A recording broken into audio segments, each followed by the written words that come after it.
It's not who you are underneath. It's what you do that defines you. There's only one thing that's impossible, and that's to beat a man that doesn't give up. Some people you will allow to unnerve you, and you wonder, what's wrong with me? I'm not crazy. That's why you've got to learn to make a conscious, deliberate, determined effort to stand up inside yourself. Working on yourself, watching that inner dialogue, it will determine the quality of your life.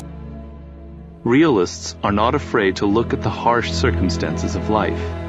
They sharpen their eye by paying keen attention to details, to people's intentions, to the dark realities hiding behind any glamorous surface.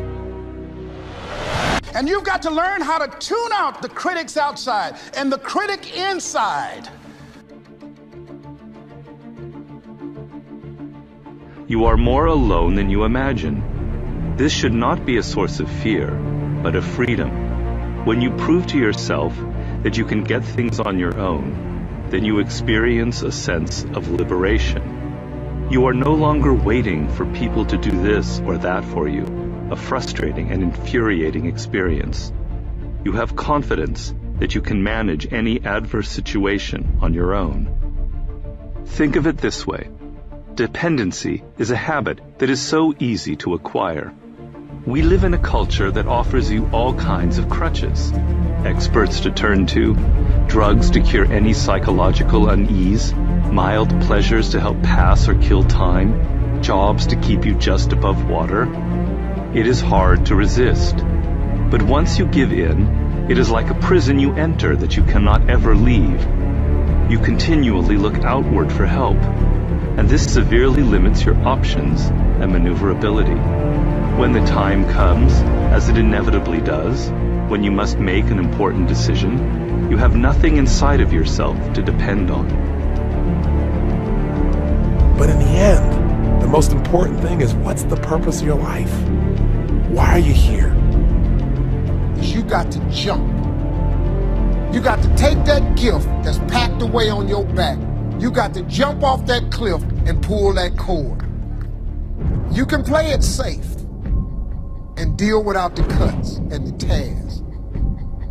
And you can stand on that cliff of life forever safe. But if you don't jump, I got another promise I can make you. Your parachute will never open. You'll never know. You're gonna take a beat, you're gonna take this, you're gonna get knocked out, you're gonna get up, but you gotta work hard.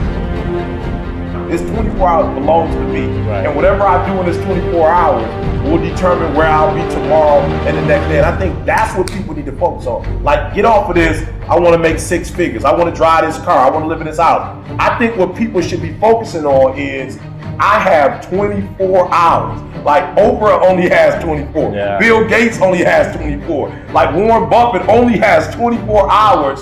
And in that 24-hour period, I can either break my life or make my life. Through wins, through losses, through life, I just realized that if you say it to yourself and you look yourself in the eye and look yourself in the mirror and truly, truly believe that not a man alive can beat you, then that is the way it is. And putting it out there for the world to see and then going out and doing it. There's no better feeling in the world than that. And it's as easy as that. Say what you're gonna do and go and do it. So listen to me, there are those of you saying, I want to be a millionaire, I want to be the best at this company, right? But your value system says you believe in sleep more than you believe in grinding. Your value system says you are a consumer and not a producer. That you're spending more money than you're making. Why? Because you're a consumer, but you're reading all the books and you're saying everything the books are saying. But those books are not in alignment with your values. And if you're going to go to the next level, your values are going to have to change. Talent and good intentions are never enough in this world. You need to be fearless and strategic. If you're driven by your need to please others, if you're driven by your fear, if you're driven by your past, maybe it's time to free yourself. And the way to do it is decide. Decide consciously what you want your life to be about. Decide consciously what's the purpose of your life. I will not go gently into that good night. I will rage against the dying of the light. I will practice random kindness and senseless acts of beauty, because minds are like parachutes and they only function when open. And Timothy Leary was right. In order to use your head, you've got to go out of your mind.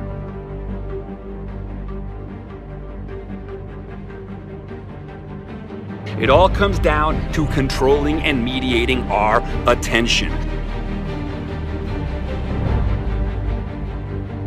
So if you are a wonder junkie, if you believe as Carl Sagan did that understanding is a kind of ecstasy, if you are hungry for the sublime, learn to control your attention. Learn to control your mind, your thoughts, because your creative and linguistic choices, the very words you use to map your reality, feed back into your reality. You are the painting, you are the paintbrush, you are the canvas, you are the question, you are the answer to the question you are looking for. You are also, my friends, the question. You are everything. We are everything. We are sentience. We are consciousness, the most sublime, miraculous thing in the universe. So you better be having a good time and authoring your fate. Turn your life into a living, breathing work of art, because anything less would be a tragedy.